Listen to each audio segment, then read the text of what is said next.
রাজনীতির বাজার আর তার সঙ্গে সঙ্গে পারদ চড়ছে এপ্রিল মাস। এরই মাঝে রাস্তাঘাটে ঘুরছি, মানুষজনের সঙ্গে কথা বলছি। আজকে একটা প্রশ্ন নিয়ে মানুষের কাছে যাব। অভিষেক ব্যানার্জিকে নিয়ে অনেক রকমের কথা হয়, পরিবারতন্ত্রের কথা আসে, কিন্তু স্বতন্ত্র ব্যক্তিত্ব অভিষেক ব্যানার্জিকে নিয়ে সাধারণ মানুষজন কি ভাবছেন ভোটের বাজারে, এটাই আপনাদের সামনে আজকে দেখাবো। চলুন দেখে আসি কি ভাবছেন মানুষজন। দাদা, ভোটের বাজার, তাতে যদি অভিষেক ব্যানার্জিকে নিয়ে প্রশ্ন করি, উত্তর দেবেন? 100 বার দেবো। আচ্ছা, কেমন লাগে অভিষেক ব্যানার্জিকে, বা অভিষেক ব্যানার্জিকে কি মানুষ আস্থা করতে পারেন?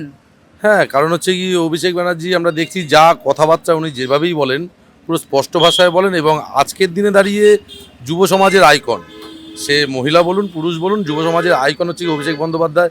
যে ওনার কথায় মানুষ ইমপ্রেসও হয়, এবং হচ্ছে কি যুব সমাজ দেখি, আজকে আমরা দেখি যখন টিভি মিডিয়াতে, যে যুব সমাজ মানে রে করে বেরিয়ে পড়ছে, বিভিন্ন জায়গায় মিছিল মিটিং দেখি আমরা, মানে যুব সমাজের মানে যেন আইকন হয়ে দাঁড়িয়েছে অভিষেক বন্দ্যোপাধ্যায়। তুমি ভোট দাও?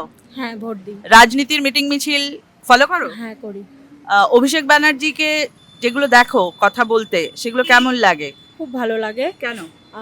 কারণ আমাদের মানে যেই রানিং যে পার্টিটা চলছে, এই পার্টির মতো অন্য কোনো পার্টিতে ওনার মতন এরকম স্মার্ট নেতা বা এত ইয়ং নেতা এত স্পষ্টবাদী কথা বলে, মানে স্পষ্টবাদী। আর উনি যেভাবে মানুষের পাশে এসে দাঁড়ায়, আমরা প্রচুর মিটিং মিছিলে দেখেছি ওনাকে। মানে বয়স্ক মানুষরা যখন ওনার মিটিংয়ে এসে অসুস্থ হয়ে যায়, কিভাবে তাদেরকে নিয়ে এসে কিভাবে সাহায্য করে, কিভাবে মানে তাদের মানে চিকিৎসার চেষ্টা করে, খুব ভালো লাগে এইসব দেখে। রাজনীতির দুনিয়ায় অভিষেক ব্যানার্জিকে নিয়ে অনেক চর্চা হয়। আপনি কি অভিষেক ব্যানার্জিকে পছন্দ করেন বা ভালো লাগে আপনার? একদম ভালো লাগে। কেন?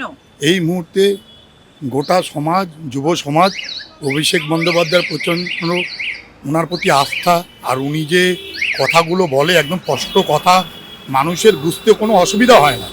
নেতাদের মতো অত ঘোরপেচ কথাবার্তা উনি বলেন না, যেটাই বলেন স্পষ্ট বলেন, না মানুষের বুঝতে সুবিধা হয়।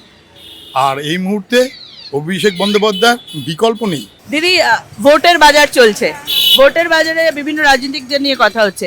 অভিষেক ব্যানার্জি টিভিতে দেখেন অনেক সময়, কেমন লাগে?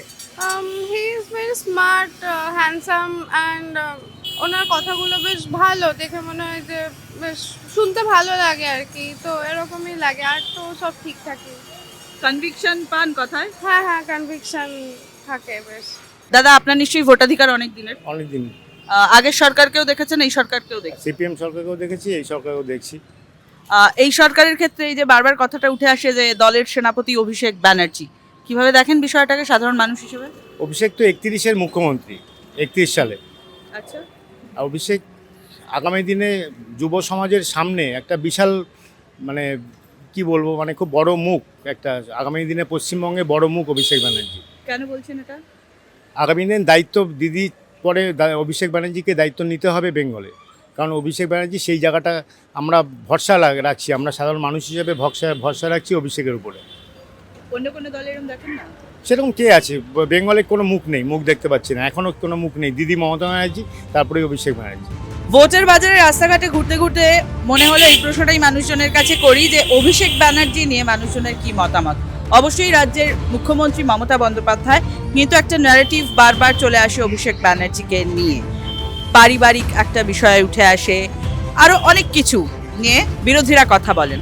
সাধারণ মানুষজন কি ভাবছেন সেটা তুলে ধরলাম আপনাদের সামনে। আমি মধুরিমা ছিলাম আপনাদের সঙ্গে, আমার সঙ্গে ক্যামেরায় রবিউল ইসলাম।